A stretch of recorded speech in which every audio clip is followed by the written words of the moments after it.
नमस्ते। अभी कॉन्सेप्ट्स में आप सभी का स्वागत है। कैसे हैं आप सभी लोग? जी, आप अनम्यूट करके आंसर दे सकते हैं। कैसे हैं आप सभी लोग? बढ़िया मैम, बढ़िया। बढ़िया मैम। जी, थैंक यू सो मच। आज हम सभी यहाँ पर आए हैं हिंदी की क्लास स्टार्ट करने के लिए। आप सभी एलएलबी और एमबीए के एग्जाम्स देने वाले हैं, जिसकी प्रिपरेशन के लिए हम यहाँ आए हैं। और मैं आपकी हिंदी टीचर प्रियंका।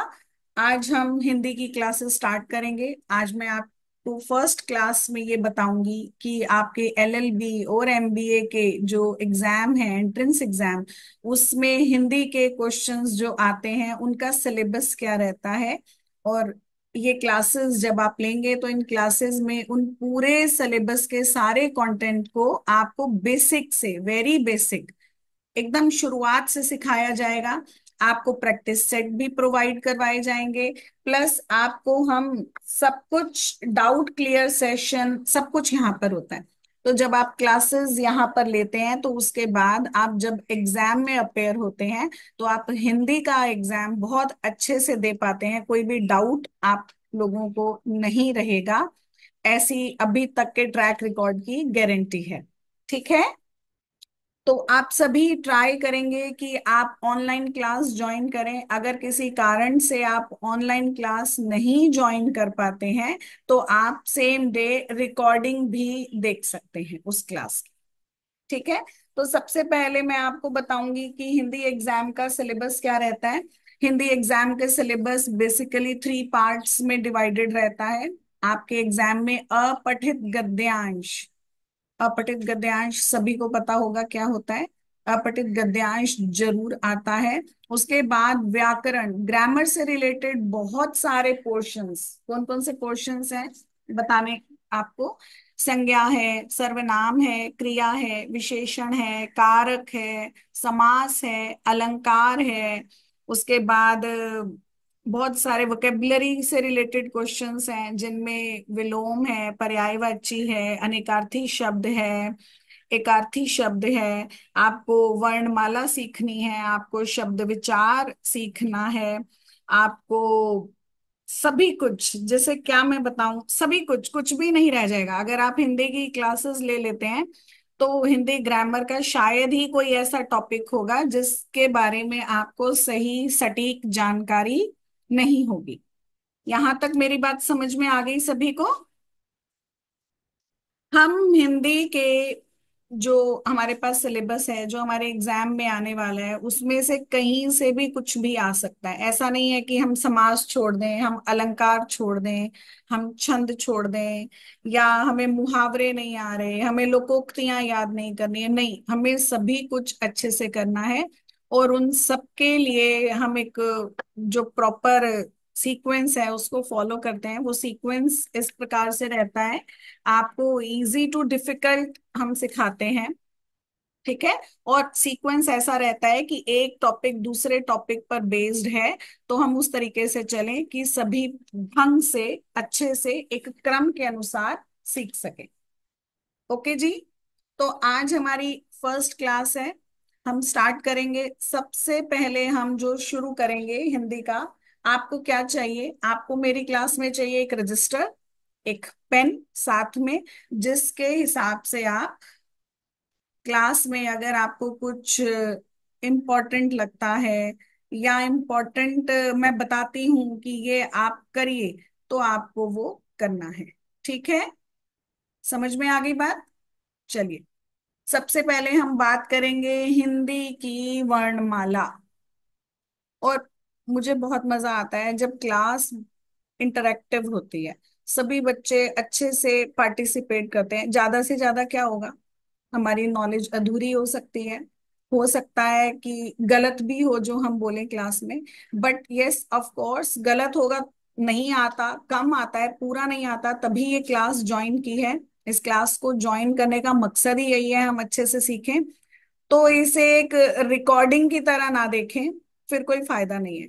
आप सभी पार्टिसिपेट करें। अगर बैकग्राउंड में नॉइस है तो अगर मैं कुछ सवाल पूछती हूँ तो आप सभी अनम्यूट करके कोशिश करें, टर्न बाय टर्न आंसर दें।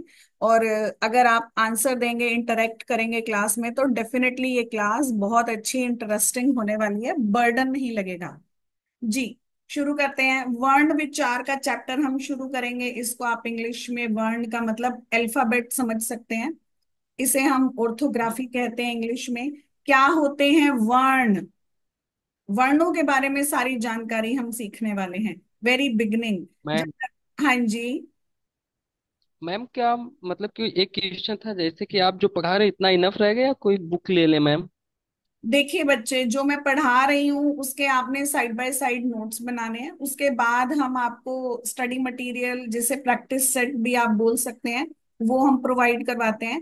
प्रीवियस ईयर के क्वेश्चन पेपर हम आपको प्रोवाइड करवाते हैं। लेकिन सभी के घर में मेरी ये एडवाइस है कि आपके घर में छोटा भाई बहन नहीं तो आपकी किताबें पढ़ी हो या पड़ोस में कोई हो, तो हमें क्या करना है, हमें ग्रामर की, व्याकरण की, किसी भी ऑथर की, कोई भी ऐसा नहीं है कि पर्टिकुलरली किसी ऑथर की, किसी भी लेखक की 9वीं 10वीं कक्षा की, 10वीं कक्षा या 9वीं 10वीं कंबाइंड कक्षा की आपको ग्रामर की बुक लेनी है। उसे छोटी क्लासेस की भी मिलती है, वेरी गुड। 6th की ग्रामर की मिल जाए, व्याकरण की किताब, 7th की मिल जाए, 8th की मिल जाए, आपको जो भी अवेलेबल हो आस पड़ोस से आप वो लें। और जो टॉपिक करवाया जा रहा है उसको उस बुक में से पढ़ें। और नोट्स में अपने भी कुछ नोट्स ऐड ऑन करें। और अगर कोई कंफ्यूजन है तो उसे क्लास में पूछें, डिस्कस करें। ओके। ठीक है। ओके। वर्ण के बारे में हम बात कर रहे थे, तो बहुत अच्छा लगेगा मुझे अगर बताएं मुझे क्या है वर्ण, अनम्यूट करके। कोई भी नहीं, कोई बात नहीं। वन वन मैन ध्वनि ध्वनि की सबसे छोटी से छोटी इकाई है। हाँ, इसका क्या मतलब है? ध्वनि की सबसे छोटी इकाई या मूल ध्वनि को हम वर्ण कहते हैं, ये तो परिभाषा हो गई। ठीक है। लेकिन इसका मतलब क्या है? परिभाषा रटने की चीज है, लेकिन अगर समझ के करोगे तो कभी नहीं भूलोगे। ध्वनि, ध्वनि इसको का मैं मतलब है साउंड, आवाज। आप हमारी आवाज की सबसे छोटी इकाई मतलब सबसे स्मॉलेस्ट पार्ट, जिसको हम दोबारा से ब्रेक नहीं कर सकते, तोड़ नहीं सकते उसको, अगेन अन्य खंडों में हम नहीं बांट सकते। जैसे फॉर एग्जाम्पल, उत्तर दिया अभिषेक जी ने। अभिषेक जी का मैं नाम ले रही हूं अभिषेक, अगर मैं इसको ब्रेक करूं तो भी शे क। ठीक है, मैंने 4 पार्ट्स में इसको डिवाइड किया। अगेन मैं इसको ब्रेक कर सकती हूँ, तो नहीं होगा, लेकिन भी को भ और ई, भी, राइट। शे को श और ए, शे, और क। तो अब मैं आपको बोलूं भ को ब्रेक करो या ई को ब्रेक करो, तो क्या आप कर पाएंगे? सोचो। ई आवाज निकाली मैंने मुंह से, भी को तो मैंने कर दिया भ ई भी, लेकिन ई या भ को मैं कैसे तोड़ूंगी? क्या मैं इसे और छोटे खंडों में तोड़ सकती हूँ? बताइए। दो मैम। ट्राई कीजिए, किसी भी अक्षर पे ट्राई कीजिए। तो बेसिकली वर्ण है, अक्षर बोल सकते हो, अल्फाबेट बोल सकते हो, या अ आ इ ई क ख ग घ, ये समझ सकते हो, ये सभी वर्ण हैं। और इसकी परिभाषा क्या होगी? वो मूल ध्वनि जिसके हम और खंड नहीं कर सकते, जिसके हम और खंड यानी टुकड़े नहीं कर सकते, वो हमारी हो जाती है, क्या हो जाता है? वर्ण। उदाहरण के तौर पे क, ख, ग, घ, जितने भी अल्फाबेट में, इंग्लिश की तो हम सबको जो है वर्णमाला याद है, अल्फाबेट्स A to Z याद है ना सभी को, ABCDEFGH प्रॉपर सीक्वेंस में याद है। हिंदी की वर्णमाला, वर्णमाला अगेन, वर्णमाला माला मतलब इंग्लिश की ABCD नहीं, हिंदी की क ख ग घ और अ से अह तक स्वर और व्यंजन किस किस को याद है? जिसको भी याद नहीं है ना, तो आज का very first very interesting homework जो इस एग्जाम में आपके काम आने वाला है, अब नहीं करोगे तो 15 दिन बाद करोगे। तो इसीलिए आप सभी का, आज की हमारी फर्स्ट क्लास है और होमवर्क क्या है, आपको वर्णमाला ढूंढनी है, मैं भेजूंगी। पर फिर भी आपको खुद से एफर्ट करने हैं, वर्णमाला ढूंढनी है। और उससे भी बड़ी मेहनत क्या है, उसको याद करना है सीक्वेंस में। किसी को याद है यस अभी? मैम। किसको याद है? मुझको याद है मैम, आशु शुक्ला। अच्छा, आशु जी आपको याद है, वेरी गुड, वेल डन। तो अब ये क ख ग घ आ आ ई ई ये सब मिलाकर, यानी अ आ ई ई स्वर हैं हमारे, हमें नर्सरी में सिखाए जाते हैं। उसके बाद हमें क ख ग घ सिखाया जाता है, ये हमारे व्यंजन है। इन दोनों को जब कंबाइन कर देते हैं तो ये बन जाती है वर्णमाला। वर्णमाला का मतलब क्या है? जब हम सभी वर्णों को क्रमबद्ध तरीके से, क्रमबद्ध का मतलब क्या है, सीक्वेंस में।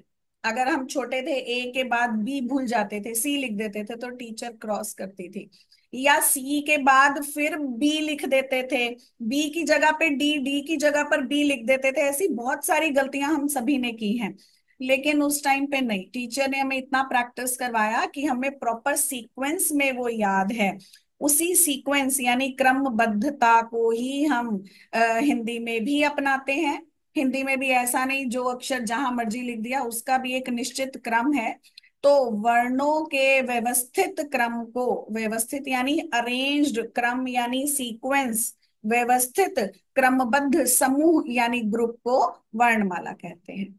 ठीक है, इसमें स्वर और व्यंजन दोनों ही इंक्लूडेड रहते हैं, दोनों को मिलाकर ही वर्णमाला बनती है। जैसे इंग्लिश में आप कॉन्सोनेंट एंड वॉवल्स मिलाकर बनाते हो ना, ए ई आई ओ यू, ये भी पार्ट हैं, ये वॉवल्स भी पार्ट है कॉन्सोनेंट के। इन अ सेम वे हमने क्या किया है, हमने अपने स्वरों को वर्णों के बीच में नहीं घुसाया। हम का मतलब है हिंदी, हमारी हिंदी। ठीक है, तो हमने उसे व्यंजन में नहीं घुसाया। हमारा स्वर का एक अलग कॉलम है, व्यंजन का एक अलग भाग है, और इन दोनों को हमने सीक्वेंस में याद करना है। और जब याद करके हम लिख लेंगे तो वो हमारी वर्णमाला बन जाएगी। यहां तक किसी को कोई डाउट? हाँ जी, इज इट क्लियर? आज की क्लास के बाद आपके साथ एक पीडीएफ शेयर की जाएगी, जिसमें आपको वर्ण, वर्णमाला, इन सभी की परिभाषा शेयर की जाएगी। अब आप बोलेंगे क्या परिभाषा हमें वर्ड टू वर्ड याद करनी है? यस ऑफ कोर्स, समटाइम्स हमें परिभाषा से संबंधित जो है प्रश्न उत्तर आ जाते हैं। तो परिभाषा रटनी नहीं है, परिभाषा हमें समझ कर करनी है।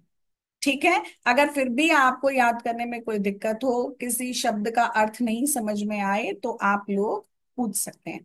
अब हम बात करेंगे वर्णमाला में स्वर और व्यंजन की। मुझे सभी बताएंगे, क्या स्क्रीन शेयर हो रही है?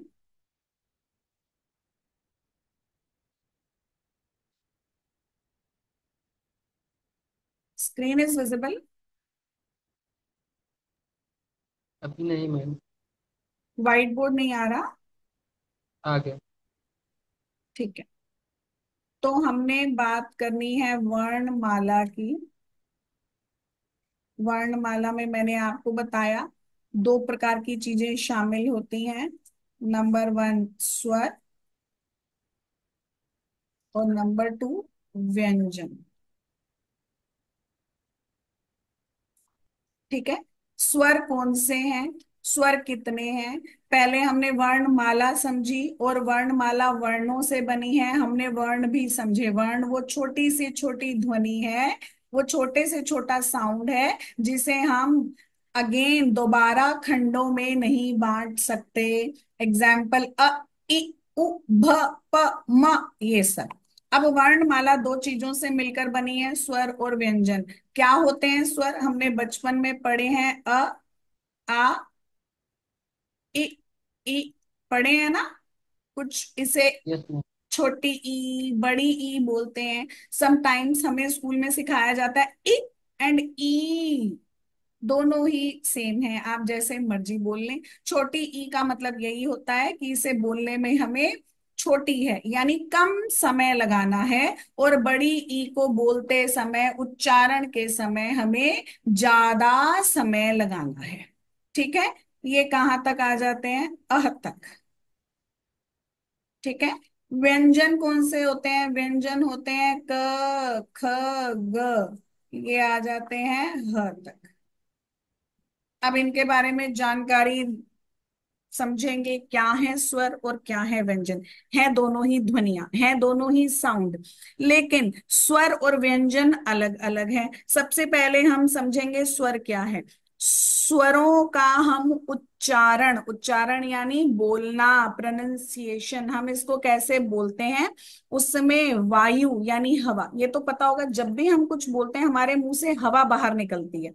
आप हाथ रख के महसूस कर सकते हैं कि हम कुछ भी बोल रहे हैं तो हमारे हाथ पर, यहाँ पर हमें हवा फील हो रही है, वायु फील हो रही है, महसूस हो रही है। तो जब भी हम स्वरों का उच्चारण करते हैं बच्चे, तो उस समय वायु, हवा, बिना अवरोध के, अवरोध मीन्स ऑब्स्टेकल, रुकावट, बिना किसी रुकावट के स्ट्रेट बाहर आती है।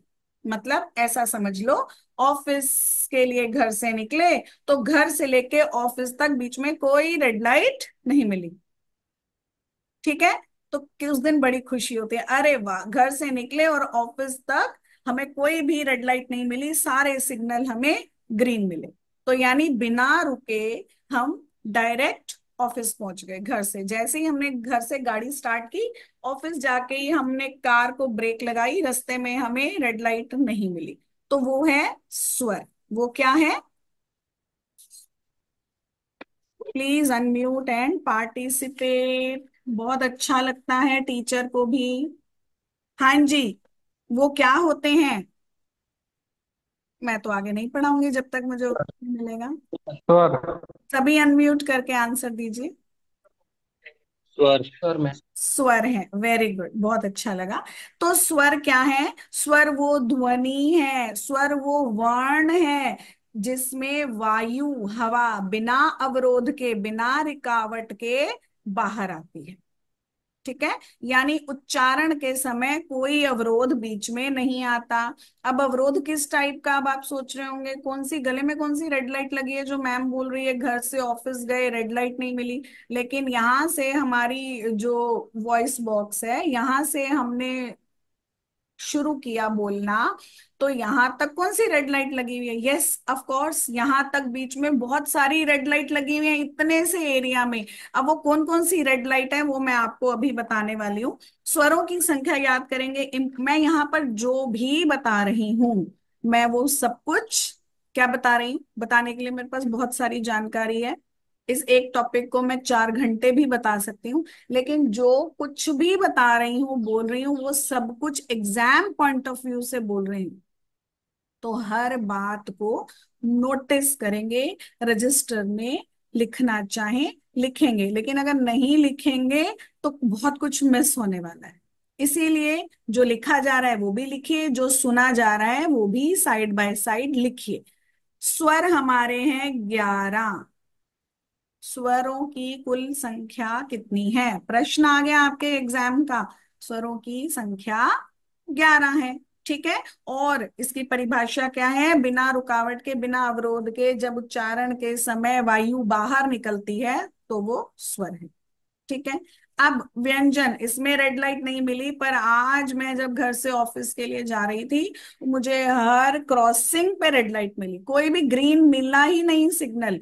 हर बार मैं थोड़ी थोड़ी देर में रुक रही हूँ, हर बार थोड़ी थोड़ी देर में रुक रही हूँ, या समटाइम्स मुझे आज घर जाते हुए फर्स्ट क्रॉसिंग पर रेड लाइट मिली, और नेक्स्ट डे मुझे सेकंड रेड लाइट पे क्रॉसिंग मिली, और थर्ड डे मुझे थर्ड रेड लाइट क्रॉसिंग पर रेड लाइट मिली, ठीक है? अलग अलग जगह पर रेड लाइट मिली।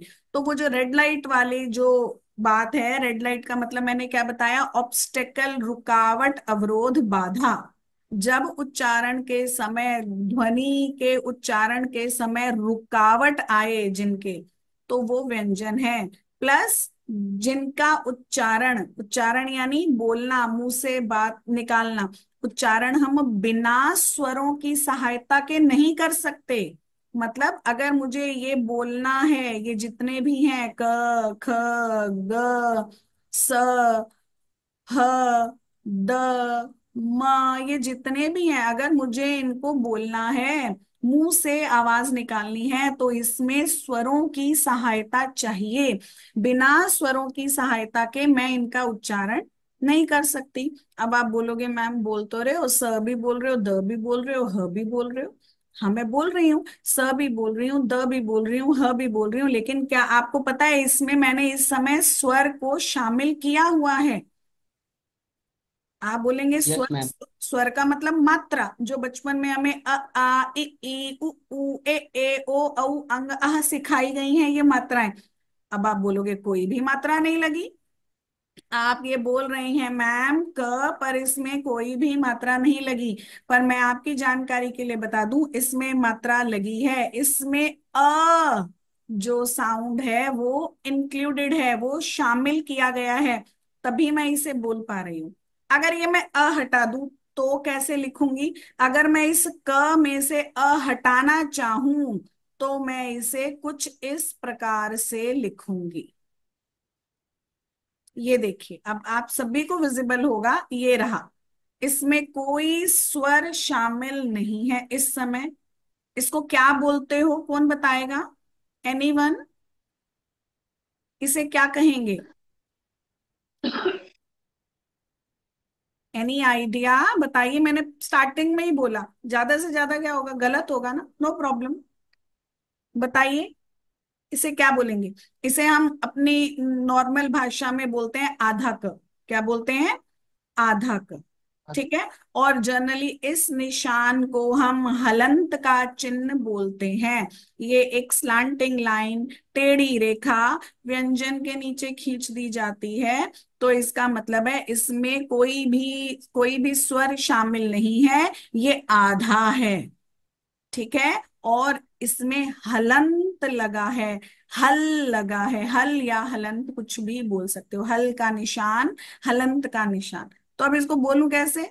इसको अब आप बोलोगे मैं तो क ऐसे आधा नहीं लिखता। जी हाँ, क आप आधा ऐसे भी लिख सकते हैं, या क आप आधा ऐसे भी लिख सकते हैं। Right, both are same. इन दोनों का मतलब है अ नहीं है। तो इसको बोलेंगे कैसे?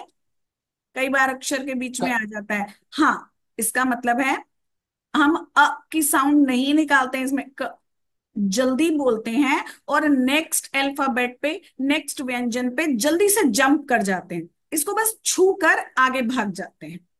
ठीक है। सारे व्यंजन हम आधे लिख सकते हैं, व्यंजन ही आधे लिखने का मतलब है स्वर रहित है वो। रहित मीन्स नो, विदाउट स्वर। समझ में आ गई ये बात? Yes ma'am. Any doubt? किसी को कोई डाउट है तो बताइए। तो नो व्यंजन, डाउट। व्यंजन के बारे में मैंने दो बातें सीखी। व्यंजन के बारे में मैंने ये बात सीखी कि जिन वर्णों के उच्चारण में स्वरों की सहायता ली जाती है वो व्यंजन है। और दूसरा है जिन व्यंजनों के उच्चारण के समय वायु, हवा रुकावट के साथ बाहर आती है, मतलब कोई ना कोई रेड लाइट यहाँ पर मिलेगी, कहीं ना कहीं कोई ना कोई रुकावट आएगी, वो व्यंजन है। ठीक है। दो कंडीशन। अगर जो जो नोट्स बना रहे हैं तो वो व्यंजन के आगे लिखेंगे नंबर वन, क्या लिखेंगे? स्वरों के बिना इनका उच्चारण संभव नहीं है, या बोल सकते हैं उल्टा, उच्चारण के समय स्वरों की सहायता ली जाती है। पॉइंट नंबर टू हम लिखेंगे, क्या लिखेंगे? कि इनके उच्चारण के समय हवा या वायु अवरोध के साथ बाहर आती है। अवरोध का मतलब है रुकावट, बाधा, red light. Clear? Clear? Yes ma'am. अब हम पढ़ेंगे कि व्यंजन कितने हैं, अलग अलग जगह हमें अलग अलग व्यंजनों की, जैसे स्वर हमने पढ़े 11 हैं, तो व्यंजन की संख्या कितनी है ये आपको अलग अलग जगह अलग अलग मिलेगी। पहला होमवर्क, और सभी फाइन, और होमवर्क जो देती हूँ बहुत ढूंढने वाले देते हूँ। पहला होमवर्क आपको मिला कि आप सभी को क्या करनी है, वर्णमाला लिखनी है। जो होमवर्क करेगा अपना फायदा करेगा। और होमवर्क नंबर टू, कि वर्णमाला में व्यंजन की संख्या,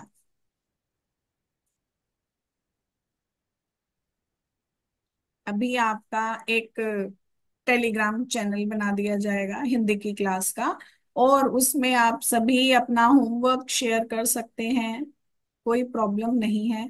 और अगर नहीं भी करेंगे तो भी कोई दिक्कत नहीं है, अब हम नर्सरी के बच्चे तो है नहीं कि हमें होमवर्क शेयर करना है, लेकिन यस हमें करना जरूर है। वर्णमाला लिखनी है, लिखने के साथ ही याद भी करनी है सीक्वेंस में, क्योंकि ये हमारे एग्जाम से रिलेटेड है। अगर याद नहीं होगी तो बिल्कुल 2 या 3 प्रश्न आप गलत करके आएंगे, बिल्कुल करके आएंगे। ठीक है। अब हम बढ़ेंगे वापस स्वरों की तरफ। अब हम क्या करेंगे, स्वर हम सीख रहे थे, स्वर 11 हैं। इसमें बिना अवरोध के, बिना रुकावट के वायु बाहर आती है। ठीक है। अब स्वर क्या है, कितने प्रकार के हैं, तो हम स्वरों के भेद कर रहे हैं बेसिकली। भेद मतलब टाइप। किसी को पता है स्वर के कितने भेद हैं? Yes ma'am. हाँ जी बताइए। हर्ष स्वर, दीर्घ स्वर, प्लुत स्वर। ह्रस्व, दीर्घ और प्लुत। प्लूत। ठीक है। तो हमें बताए गए हैं 3 भेद, भेद यानी टाइप। तो अब आपने मुझे 3 भेद बताए, क्या क्या बताए, ह्रस्व, दीर्घ और प्लुत। मुझे इसके बारे में बताएंगे जरा। आशु शुक्ला जी ने बताया। Yes ma'am. बताइए बच्चे, क्या है ये, any idea? Harsh. Yes ma'am. हर्ष स्वर जिन स्वरों के उच्चारण में कम समय लगता है ठीक है। उन्हें वह हर्ष स्वर कहते हैं। और दीर्घ में मैम जिन स्वरों के उच्चारण में हर्ष स्वर से दुगना समय लगता है। Very good. और प्लुत स्वर में मैम जो जिन स्वरों के उच्चारण में हर्ष स्वर से तिगुना समय, मतलब कि सबसे ज्यादा समय जो प्लुत स्वर में लगता है। Very good. तो बेसिकली ये जो हमने भेद किए हैं, ये हमें समय के आधार पे किए हैं। स्वर के 3 भेद, ह्रस्व, दीर्घ और प्लुत। तो ह्रस्व स्वर में कम समय, ऑलमोस्ट 1 सेकेंड। ठीक है, हमें लिखना नहीं है 1 सेकेंड का समय लगता है, हम अपनी समझ के लिए सोच रहे हैं कि 1 सेकेंड का समय लगता है। वो है अ, इ, उ, री। ठीक है। तो कितनी हो गई इनकी संख्या? संख्या से संबंधित प्रश्न आते हैं एग्जाम में, तो संख्याओं को भी साथ साथ लिखना हमें नहीं भूलना है। तो ह्रस्व स्वरों की संख्या कितनी है? पहले हमने स्वर सीखे, स्वर हैं 11, भेद हैं 3, जिसमें से ह्रस्व है 4। चार कौन कौन से हैं, ये मैंने चारों नीचे लिख दिए हैं, आई होप सभी को दिख रहे होंगे।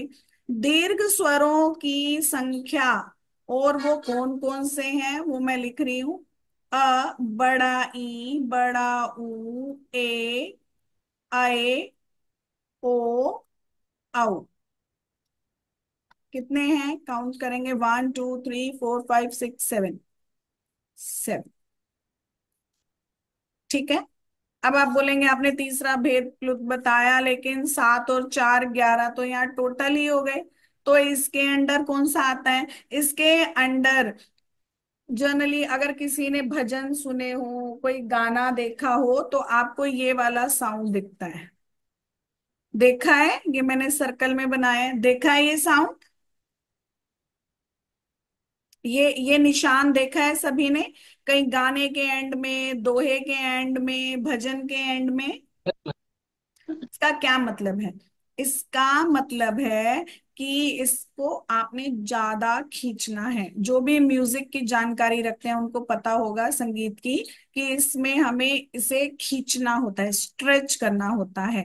तो प्लुत में तिगुना समय लगता है, ह्रस्व में लगभग 1 सेकेंड, दीर्घ में लगभग डबल 2 सेकेंड अधिक समय लगता है, दोगुना समय लगता है, और प्लुत में हम सबसे ज्यादा समय लगाते हैं। तो इसका कोई सच कोई हमारे पास नहीं है स्वर, लेकिन इसका उदाहरण अगर आपको देना हो तो आप ओम का उदाहरण देते हैं। ओम बोल के देखिए कैसे बोलते हैं, ओम बोलते हैं नहीं, ओम क्या बोलते हैं? ओम। ओम। तो इसमें आपको 3 ह्रस्व स्वरों के उच्चारण के बराबर का, यानी लगभग 3 सेकेंड आपको लग जाते हैं। तो हमें क्या याद रखना है? स्वर, स्वर की परिभाषा, स्वर की संख्या, स्वरों के भेद, स्वरों के भेदों के नाम, और ह्रस्व दीर्घ और प्लुत में कितने कितने हैं? ह्रस्व में 4 हैं, दीर्घ में 7 हैं, और प्लुत का एग्जाम्पल ओम है। और इन सब में जो 7 और 4 कौन कौन से हैं वो मैंने नीचे लिखे हैं। मेरे हिसाब से आपको ये नोट करना चाहिए।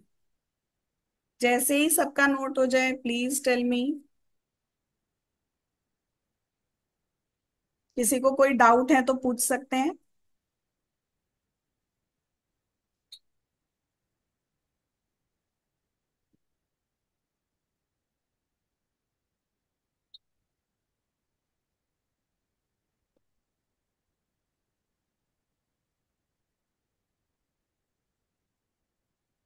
नोट कर लिया सभी ने?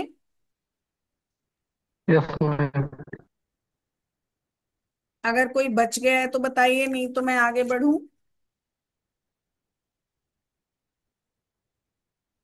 हम आज कर रहे हैं वर्ण विचार। वर्णों के बारे में हम जानकारी प्राप्त कर रहे हैं, जिसमें कि हमने स्वरों से संबंधित लगभग सारी जानकारी प्राप्त कर ली है। हो गया? आगे बढ़ेंगे। अब स्वर के बाद हमारे पास क्या रह गया? अब हम करेंगे व्यंजन।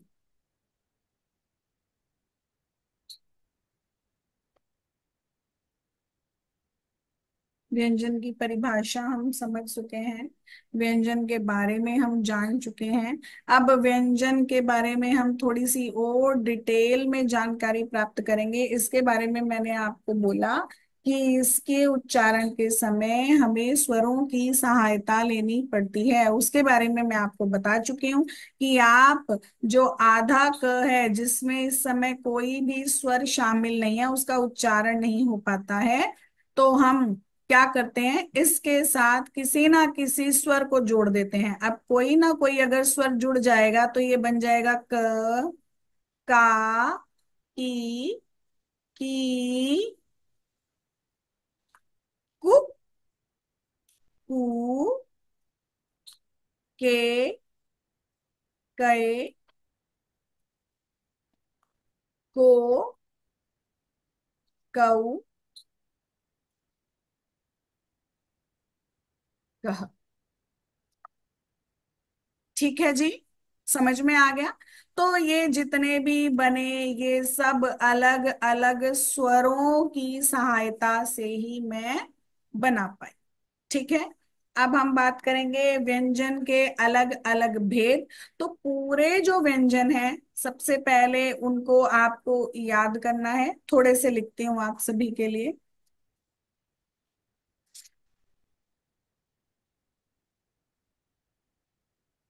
किसी को याद है तो सहायता करेंगे।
हाँ जी, किसी को कोई डाउट? हाँ जी, सबको विजिबल है? Yes ma'am. नीचे वाली लाइन बिल्कुल नहीं। पीछे वाली लाइन विजिबल है, कोई बात नहीं, मैं नेक्स्ट पेज में दोबारा लिख दूंगी। ठीक है। तो अब इस वर्णमाला में मैंने लिखे हैं व्यंजन, और व्यंजन के बारे में जानकारी देने के लिए ये लिखना जरूरी था। हम ध्यान से देखेंगे तो हमारी फर्स्ट 5 लाइंस, 1, 2, 3, 4 एंड 5, ये जो फर्स्ट 5 लाइंस हैं इनमें 5 5 अक्षर मैंने लिखे हैं, 5 5 व्यंजन लिखे हैं। 1, 2, 3, 4, 5, राइट। उसके बाद मैंने अचानक से नेक्स्ट आगे 3 लाइनें लिखी जिनमें मैंने सिर्फ 4 4 अक्षर लिखे। ये मैंने नहीं लिखे, ये मेरी नर्सरी की मैम ने मुझे ऐसा ही सिखाया था। हाँ जी, हम बात कर रहे थे 5 5 अक्षर हैं, इसी तरीके से हमें याद करनी है, इसी सीक्वेंस में हमें इसको लिखना भी है। फर्स्ट लाइन में 5 अल्फाबेट लिखे थे जिसका पहला व्यंजन क था, राइट। तो इस क व्यंजन वाली 5 जो वर्ण है इनको हम क्या बोलते हैं, इसी के नाम से याद करते हैं, क वर्ग। वर्ग मतलब क्लास, क क्लास, ठीक है। सेकंड वाली लाइन जो थी वो च से स्टार्ट थी, तो उसको क्या बोलेंगे, च वर्ग। यानी क वर्ग में 5 व्यंजन है, च वर्ग में 5 व्यंजन है। उसके बाद क्या आया था बताइए, सभी सभी ने लिखे हैं ना, बताइए उसके बाद तीसरी क्लास कौन सी, और ट वर्ग। इसमें भी हमारे 5 व्यंजन। उसके बाद क्या है, हाँ। कवर क्या है, ट वर्ग मैम, ट। ट वर्ग। ट वर्ग। पीछे जिसके भी घर टीवी चल रहा है प्लीज म्यूट योर सेल्फ। जी, पावर। उसके बाद ये 4 क्लासेस हो गई। हाँ प जी, प पावर। प वर्ग समझ में आ गई बात। अब जब भी मैं बात करूंगी क वर्ग की, तो आप डायरेक्टली क वर्ग बोलते ही आप इस क्लास में आ जाएंगे। जब हम बात करेंगे ट वर्ग के व्यंजन की तो हम यहाँ पर आ जाएंगे। ये मैंने नहीं रखा है, ये इसी नाम से इन्हें जाना जाता है, ठीक है। समझ में आ गई बात यहाँ तक। ये हमने पहले ही बता दिया है कि आपको ये सब याद करने हैं। अब बात कर रही हूं, ये जो क से लेके प, फ, ब, भ, म, टोटल कितने हो गए, फाइव। 5 क्लास हो गए। हर क्लास में 5 व्यंजन है, टोटल कितने व्यंजन हो गए, 25। 25। ये जो फर्स्ट 25 व्यंजन्स का सेट है इनको हम बोलते हैं स्पर्शी व्यंजन। क्या बोलते हैं, फारसी व्यंजन। स्पर्श का मतलब तो पता है ना, टच, ठीक है। स्पर्शी व्यंजन की संख्या 25। और कौन कौन से हैं, क वर्ग, च वर्ग, ट वर्ग, त वर्ग, प वर्ग, स्टार्टिंग के, ठीक है। समझ में आ गई बात। अब जी। जब आप ये पूरे याद कर लेंगे, पहले आपको हर वर्ग को अलग से याद करना है। अब ये इतने सारे कैसे याद करें, याद ही नहीं हो रहे। तो पहले क वर्ग के 5 याद करो, फिर च वर्ग के 5 अलग याद करो, फिर ट वर्ग के, फिर त वर्ग के, प वर्ग के। फिर आपको ब्रेन में ये सीक्वेंस रखना है कि क वर्ग के बाद च वर्ग की लाइनें बोलनी है, फिर ट की बोलनी है, फिर त की बोलनी है, फिर प की बोलनी है। और जब आप वो सब बोल लेंगे तो आपकी जो व्यंजन है वो रेडी हो जाएंगे। ये 25 व्यंजन स्पर्शी व्यंजन कहलाते हैं। इसका मतलब क्या है, इनका मतलब ये है कि जब हम उच्चारण करते हैं यानी इनको बोलते हैं, उस समय हमारी जिह्वा, जिह्वा यानी जीभ, हमारी टंग, हमारे मुख के, हमारे मुंह के यहाँ से लेके वॉइस बॉक्स तक किसी ना किसी अवयव को, अवयव यानी किसी ना किसी पार्ट को, भाग को स्पर्श करती है। ये क्या मतलब हुआ मैम, इतनी बड़ी डेफिनेशन बता दी। सीधी सी बात है, इन 25 शब्दों के उच्चारण के टाइम आपकी जो जीभ है ना वो खाली नहीं बैठी है, मुंह के अंदर बेकार नहीं बैठी है, वो काम कर रही है। उसको इधर से उधर भागना है, उधर से इधर भागना है। आपने तो सीधा बोल दिया अभिषेक। तो जरा आप आराम आराम से बोलो, में तो आप देखो आपकी टंग कहीं पर भी टच नहीं कर रही।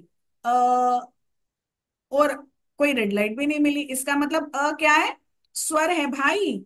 क्योंकि कोई रुकावट नहीं आई। उसके बाद मैंने बोला भ, भ ई भी भ, अभी ई जब बोला तो देखो आपकी जीवा आपके मुंह में कहाँ छू रही है, शेक। तो हर बार आप नोटिस करेंगे कि आपकी जीवा आपके मुंह के क्या, किसी ना किसी भाग को, किसी ना किसी अवयव को टच कर रही है, इसीलिए उसी के कारण इसका नाम स्पर्शी व्यंजन हो गया। अब कहाँ कहाँ टच कर रही है, अगेन न्यू क्वेश्चन। तो ध्यान रखेंगे जो क वर्ग है, वेरी फर्स्ट क ख ग घ इया, इसमें कहाँ टच कर रही है, कौन बताएगा? क, ख, ग, घ। आप इनको बोलिए। ये इंग्लिश की ABCD की तरह हमारी क ख ग घ ऐसे ही नहीं बना दी गई है। आप सभी को गर्व होना चाहिए कि आप हिंदी भाषा को जानते हैं। हिंदी भाषा वैज्ञानिक भाषा है, साइंटिफिक लैंग्वेज है। यहाँ पर सब कुछ लॉजिक से चल रहा है। बिना लॉजिक के किसी को भी साइलेंट कर दिया, सी के लिए दो साउंड बना दिए, के लिए दो साउंड बना दिए, यहाँ पे ऐसा कुछ नहीं। यहाँ पे सब कुछ वैज्ञानिक तरीके से चल रहा है, साइंटिफिक लैंग्वेज है ये, और इजी लैंग्वेज है, सरल भाषा है। तो क, ख, ग घ या इन पांच व्यंजनों के उच्चारण के समय आपकी जीभ जो है कंठ भाग को छू रही है, इसीलिए क वर्ग के सभी व्यंजनों को कंठ कहा जाता है। और वैसे भी याद हो जाएगा, क कंठ है, दोनों क है। बात समझ में आ गई? दोबारा रिपीट करती हूँ। क वर्ग के यानी क, ख, ग घ इया इन पांच व्यंजनों के उच्चारण यानी बोलते समय आपकी जीभ, आपकी जिह्वा कंठ भाग को स्पर्श कर रही है, यानी छू रही है। तो ये हो गया कंठ। ठीक है। उसके बाद आ जाती है च वाली लाइन। अब रैंडमली कहीं से भी कोई भी कंठे नहीं है, कितना इजी है, पांच है कंठे, और कंठे का मतलब जीभ कंठ को छू रही है। आ गया है च। च में कौन कौन से हैं? च, छ, ज, झ, इया। इसका ये जो लास्ट वाला पंचम वर्ण है ना, फिफ्थ अल्फाबेट, इसका सभी अपने अपने तरीके से अलग अलग तरीके से उच्चारण करते हैं, लेकिन आपको सिखाऊंगी इसे क्या बोलते हैं। इया बोलते हैं इसे। अब ये जो पांच हैं, च वर्ग के हैं, इनको हम बोलते हैं तालव्य। तालव्य का मतलब क्या है? ये कौन सा भाग लग रहा है, बताएंगे सभी।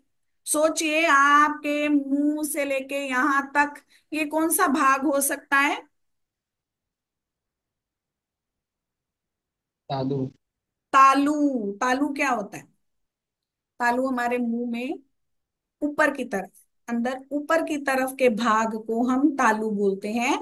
तो इन पांच व्यंजनों के उच्चारण के समय आपकी जीभ खाली नहीं बैठी है वो बेचारी, इसीलिए गलत शब्दों का इस्तेमाल मत कीजिए, उसे बहुत मेहनत करनी पड़ती है इनके उच्चारण के लिए, और फिर सजा भी मिलती है। इसीलिए तालव्य जो व्यंजन है, इनके उच्चारण के समय हमारी जीभ हमारे मुंह में तालु भाग को स्पर्श करती है, इसीलिए तालव्य व्यंजन ये कहलाते हैं। तालव्य व्यंजन कितने हैं? अगेन 5।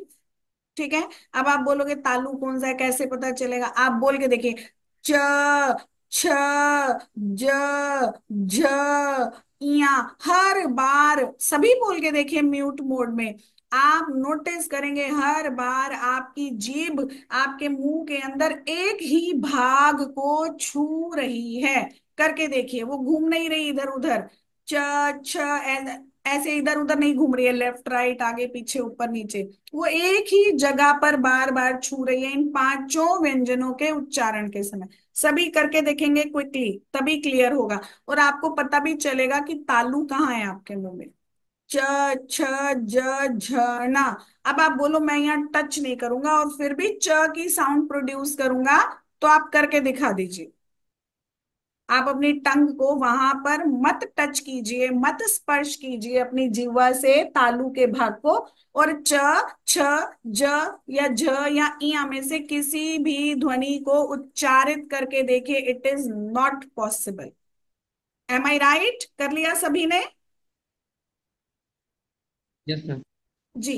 आगे बढ़ेंगे ट वर्ग। ट वर्ग में कौन कौन से हैं? ट, ठ, ड, ढ, ण।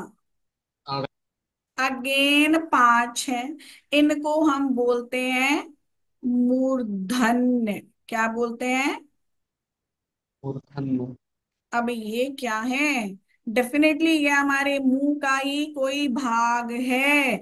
ठीक है। आज एक फोटो भेजूंगी जिसमें आप अपने मुंह के अंदर मूर्धा को भी देखेंगे कि आपके मुंह के अंदर मूर्धा कहाँ है। बता दूं कहाँ है? सबसे पहले पीछे कंठ है। कंठ के बाद थोड़ा सा आगे की तरफ आएंगे। घर से ऑफिस की तरफ आ रहे हैं, सबसे पहले कंठ है। कंठ, कंठ कहाँ पर है? जो यहाँ पर है ऑलमोस्ट। उसके बाद आपकी मूर ये है, तालू है। अभी हमने सेकंड नंबर पे तालू किया ना, वो उससे थोड़ा सा आगे की तरफ है। तालू के बाद जो अगेन आपको रेड लाइट मिलेगी वो मूर्धा की मिलेगी। किसकी मिलेगी? मूर्धन्य। मूर्धा की। यानी तालू से थोड़ा सा आगे। अब देखो, अब कैसे करोगे चेक, एक बार बोल के देखिए। ट, ठ, ड, ढ, ण। आपकी टंग कहाँ टच कर रही है? आपकी जीभ बिल्कुल ऊपर सेंटर पार्ट में टच कर रही है। अब फर्क जानने के लिए आप एक बार बोलिए ट, फिर बोलिए च। ट, च। और देखिए, ट में आगे, च में पीछे। करके देखिए खुद और समझिए अपनी भाषा को, कितनी इंटरेस्टिंग है। सभी कर रहे हैं आई होप। टर्म थोड़ी सी आगे है, च थोड़ा सा पीछे है। फिर दोबारा दूसरा कोई भी व्यंजन लीजिए। ठ, छ, ठ, छ, ठ, छ। आगे पीछे, आगे पीछे। M I right? Yes ma'am. कर पा रहे हैं सभी? नोटिस कर पा रहे हो तभी फायदा है। कर पा रहे हैं। जी। तो इससे क्या आज से पहले पता था कि ऐसा सीक्वेंस में चल रहा है सब कुछ? नहीं। तो मूर्धा हमारी कहाँ है? कंठ है। फिर हमारा तालु आ जाता है, फिर हमारी मूर्धा आ जाती है। और मूर्धा को जब हमारी जीवा स्पर्श करती है उस समय केवल तभी और तभी हम इन पांच व्यंजनों का उच्चारण कर पाते हैं, इसीलिए ये मूर्धन्य है। इन सभी की संख्या पांच पांच पांच पांच है। और ये सभी मिलकर स्पर्शी व्यंजन कहलाते हैं, क्योंकि इन 25 व्यंजनों के उच्चारण के समय हमारी जीभ हमारे मुंह के अलग अलग भागों को छूती है। ठीक है। Yes ma'am. स्पर्श करती है, छूती है। समझ में आ गया? अब यस। मूर्धा के बाद क्या आएगा बताओ? ट के बाद कौन सा आता है? त, थ, द, ध, न। त, थ, द, ध, न। जी, लिखेंगे सभी।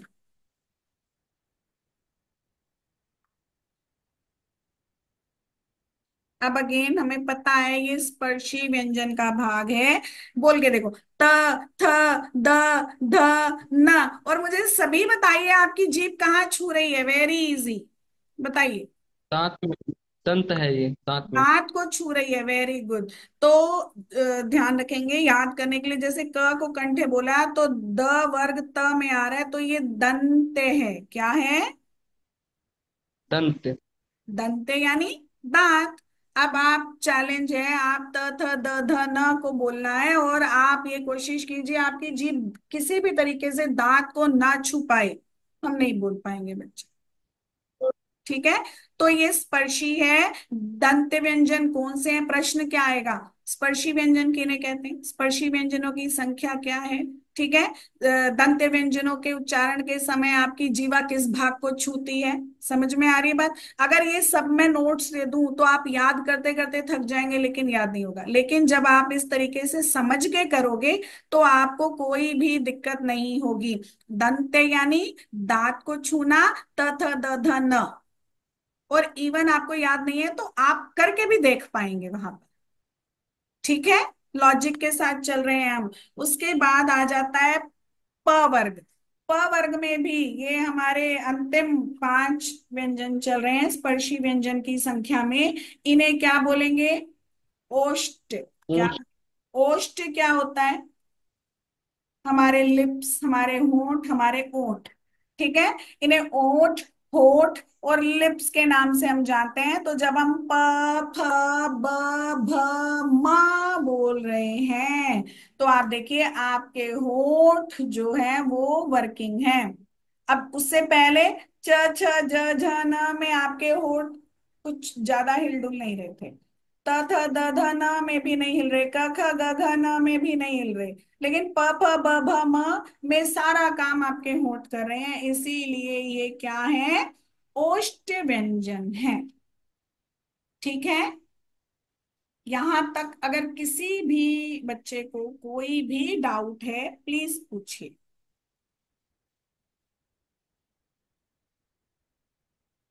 Any doubt? No ma'am. ठीक है। तो आज की क्लास को हम समअप करते हैं। आज की क्लास में हमने सीखा, क्या सीखा? हिंदी की क्लासेस में हम डिटेल से लॉजिक के साथ, प्रैक्टिस सेट के साथ सीखेंगे। होमवर्क जरूर मिलेगा, कभी कभी हो सकता है एवरी क्लास में मिले, उसको अच्छे से ढूंढ कर करेंगे। आस पड़ोस में कोई भी छठी सातवीं आठवीं नवीं 10वीं का बच्चा हो उसकी किताब से ही हमें पढ़ना है। प्लस यहाँ पर आपको सफिशिएंट मैटर प्रोवाइड करवाया जाएगा, अच्छे से समझाया जाएगा। बट स्टिल अगर आपको रिवाइज करना है तो आप अपने घर में आस पड़ोस में किसी भी बच्चे की छठी सातवीं आठवीं नवीं 10वीं तक की किताब को पढ़ सकते हैं। अब उसके बाद हमने सीखा सबसे पहले बेसिक अल्फाबेट यानी वर्ण किसे कहते हैं, हिंदी में वर्ण कितने प्रकार के हैं, वर्णमाला किसे कहते हैं। हमने वर्णमाला स्वर और व्यंजन से मिलकर बनी है और ये क्रमबद्ध होती है, व्यवस्थित समूह है वर्णों का। ये हमने पढ़ा स्वर। स्वर 11 हैं, स्वरों की संख्या 11 है। उनके भेद हमने पढ़े, ह्रस्व, दीर्घ और प्लुत। ये समय के आधार पे हमने पढ़े, सबसे कम समय ह्रस्व में जिसके हमने पढ़े 4 हैं, अ, इ, उ, री। फिर हमने दीर्घ पढ़े जो 7 हैं। फिर हमने प्लुत के बारे में जानकारी प्राप्त की जो कि ओम की ध्वनि है, जिसमें के उच्चारण में सबसे अधिक समय लगता है। उसके बाद हम पहुंचे व्यंजनों में। व्यंजन में अभी तक हमने पूरी व्यंजन लिखे। उसके बाद हमने स्टार्टिंग के 25, 5 5 की 5 लाइनें, 5 अल्फाबेट की 5 लाइंस को टारगेट किया। और इन 25 व्यंजनों को, शुरुआत के 25 व्यंजनों को स्पर्शी व्यंजन कहते हैं, ये हमने जाना। और व्यंजन क्या है? तो व्यंजन के बारे में हमने जाना कि हवा जो है अवरोध के साथ बाहर आती है यानी रेड लाइट मिलती है। और नंबर 2, इनके उच्चारण में हमें किसी ना किसी स्वर की सहायता लेनी पड़ती है, बिना स्वरों की सहायता के इनका उच्चारण नहीं किया जा सकता। ठीक है। फिर हमने पढ़े व्यंजन, 25 व्यंजन जो कि स्पर्शी व्यंजन है। इसका मतलब है इनके उच्चारण के समय हमारी जिह्वा हमारे मुख के किसी ना किसी भाग को स्पर्श करती है। स्पर्शी व्यंजन जो कि 25 हैं, इनको हमने स्प्लिट किया, 5 5 की 5 क्लासेस बनाई। क वर्ग, च वर्ग, ट वर्ग, त वर्ग और प वर्ग। क वर्ग को हमने कंठ कहा क्योंकि यहाँ पर कंठ में अवरोध आता है। च वर्ग को हमने तालव्य कहा क्योंकि तालु को हमारी जिह्वा छूती है। ट वर्ग को हमने मूर्धन्य कहा क्योंकि हमारी जीभ मूर्धा को स्पर्श करती है। त वर्ग को हमने दंत कहा क्योंकि इन 5 वर्णों के उच्चारण में हमारी जीभ दांत को स्पर्श करती है। प वर्ग में ओष्ठ कहा क्योंकि इसमें होठ जो है वो मूवमेंट कर रहे हैं, वो हिल रहे हैं, उन्हीं के कारण, उन्हीं की सहायता से इन वर्णों का उच्चारण संभव हो पा रहा है। ठीक है। Yes ma'am. इसी सीक्वेंस को हम आगे बढ़ाएंगे नेक्स्ट क्लास में। और सभी जब भी नेक्स्ट क्लास में आएंगे तो 15 मिनट 20 मिनट पहले प्रीवियस क्लास को रिवाइज करके आएंगे। उससे क्या होगा? उससे आपको आगे कंटिन्यू करने में हेल्प होगी। ठीक है। हमारी ओके क्लास मैम। हमारी हिंदी की क्लासेस चलेंगी मंडे, वेडनेसडे एंड फ्राइडे को 1 PM, 1 बजे से लेकर 2 बजे तक। ओके। Okay ma'am. मिलेंगे अगली क्लास में, तब तक के लिए नमस्ते। नमस्ते मैम। नमस्ते। नमस्ते मैम।